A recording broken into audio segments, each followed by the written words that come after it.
চাটা পড়ে গিয়ে ফোনটা একেবারে বরবাদ হয়ে গেল। তুলতে গেছিলাম ফটো, তো চায়ের ভাতটা ফোনের মধ্যে পড়ে গেল। হ্যালো ফ্রেন্ডস, আমি জলি। আজকে চলছি একটা পার্কে, মানে আমার ছেলেকে ঘোরাতে, কারণ ও অনেক দিন ধরেই বলছিল এই পার্কটায় আসবে, নিউ টাউনের 12 নম্বর ট্যাঙ্কের ওখানে এই পার্কটা। তা নিয়ে গেছিলাম ওখানে, কিন্তু সেখানে বিশেষ কিছু দোলনা টোলনা ছিল না বলে বিশ্ব বাংলা পেরিয়ে অ্যাক্সিস মলের দিকে একটা স্পেস আছে, যেখানে তোমরা অনেকেই গেছো হয়তো, ব্রিজের তলায়। ওখানে খাওয়া দাওয়া, বসার জায়গা, বাচ্চাদের খেলাধুলার জায়গাও রয়েছে। তো চলে গেছিলাম সেখানে।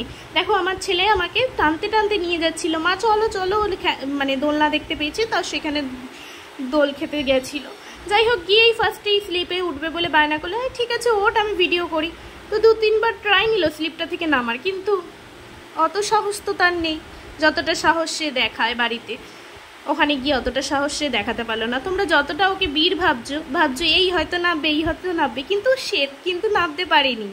সে সেই পেছন ঘুরে যেখান দিয়ে উঠেছিল সেখান দিয়ে আবার নেমে পড়লো। তাই এই যে এই দোলনাটায় উঠতেও তাকে 2বার বেগ পেতে হয়েছে। আমি ধরে তুলে দিলাম। দেন এই দোলনাটা তার খুব পছন্দের হলো, যেহেতু ভেতরে আমি এটা ওটা মানে দোলনায় উঠতে চাইছিলাম, এটা কিন্তু আমি আর এক দিক দিয়ে ওকে দোল দিচ্ছিলাম। তা ওর বাবা আমাকে হাত ধরে টানতে টানতে ওখান দিয়ে, মানে বাচ্চাদের যে জোনটা ছিল সেখান দিয়ে নিয়ে চলে এলো, বললো এখানে এসে বসো। তো দেখো, এখানে ভীষণ গরম ছিল আর ওর বাবারও ভীষণ গরম লাগছিল। যাই হোক, হাওয়া দিচ্ছিল কিন্তু আজকে খুব ভালো। তো বলতে না বলতেই চলে এলো চায়ের কাপ। এই যে সেই চায়ের কাপ, ক্যান্ডিড ফটো তুলতে গিয়ে চায়ের কাপটা কিন্তু আমার উল্টে গেছিলো আমার ফোনের মধ্যে। সেটাই তোমাদের ভিডিওর ফার্স্টে দেখালাম, যে চায়ের কাপটা উল্টে গিয়ে পুরো ফোনটা বরবাদ হয়ে যাচ্ছিল, কি যে হতো। যাই হোক, রাধে রাধে বলে ফোনটা বেঁচে গেল। দেন আমরা চলে গেলাম পেট পুজো করতে, কারণ যতই ঘুরি আর যাই করি পেটটা তো পুজো করতেই হবে না। তা যে দিকটা ছিলাম সেদিকে খাওয়ার বিশেষ কিছু ছিল, মানে কর্নার ছিল না। তো এই দিকটা চলে এলাম খেতে। আমরা খেয়ে নিয়েছিলাম রোল, সেটারই ভিডিও তুলছিল ওর বাবা।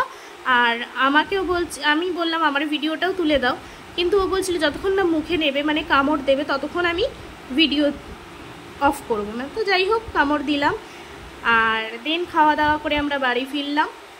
ভিডিওটা কেমন হয়েছে অবশ্যই জানিও। টাটা।